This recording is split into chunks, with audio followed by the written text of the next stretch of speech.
চট্টগ্রামে ভূমি প্রতিমন্ত্রীর কড়া বার্তা। ভূমি সেবা কোনো ঐচ্ছিক বিষয় নয়।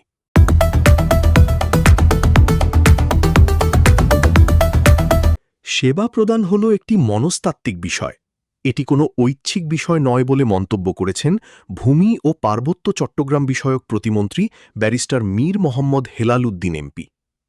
তিনি বলেন, আমরা সেবা প্রদানকারীদের বারবার সচেতন করেছি। এখন আমাদের দেখা উচিত জনসেবা ঠিকমতো নিশ্চিত হচ্ছে কিনা। এজন্য আমরা ভূমি দৃষ্টি নামে একটি ড্যাশবোর্ড তৈরি করেছি।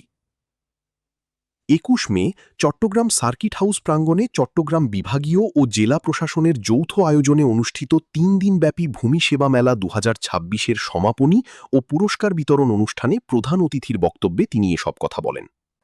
যা থাকছে নতুন ভূমি দৃষ্টি অ্যাপে। Pilot project.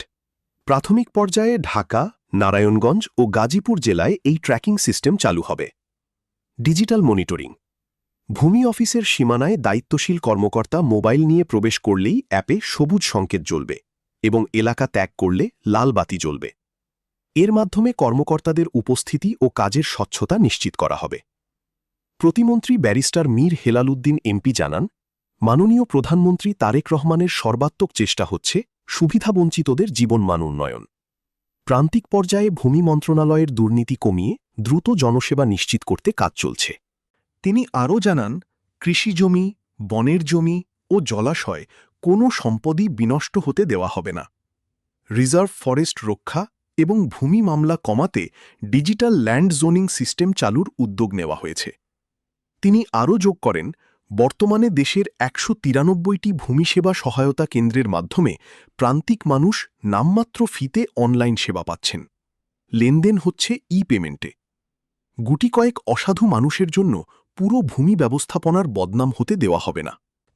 চট্টগ্রাম জেলা প্রশাসক মোহাম্মদ জাহিদুল ইসলাম মিয়ার সভাপতিত্বে অনুষ্ঠানে মুখ্য আলোচক ছিলেন চট্টগ্রাম বিভাগীয় কমিশনার ড মোহাম্মদ জিয়াউদ্দিন। বিশেষ অতিথি ছিলেন চট্টগ্রাম রেঞ্জের ডিআইজি মোহাম্মদ মনিরুজ্জামান এবং সিএমপির অতিরিক্ত কমিশনার মোহাম্মদ ওয়াহিদুল হক চৌধুরী।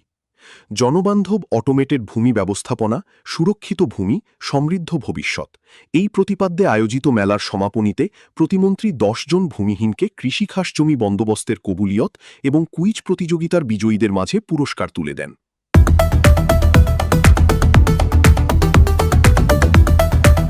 আহমেদ রুস্তম রায়হান, নির্বাহী সম্পাদক, সাপ্তাহিক পার্বত্য কণ্ঠ।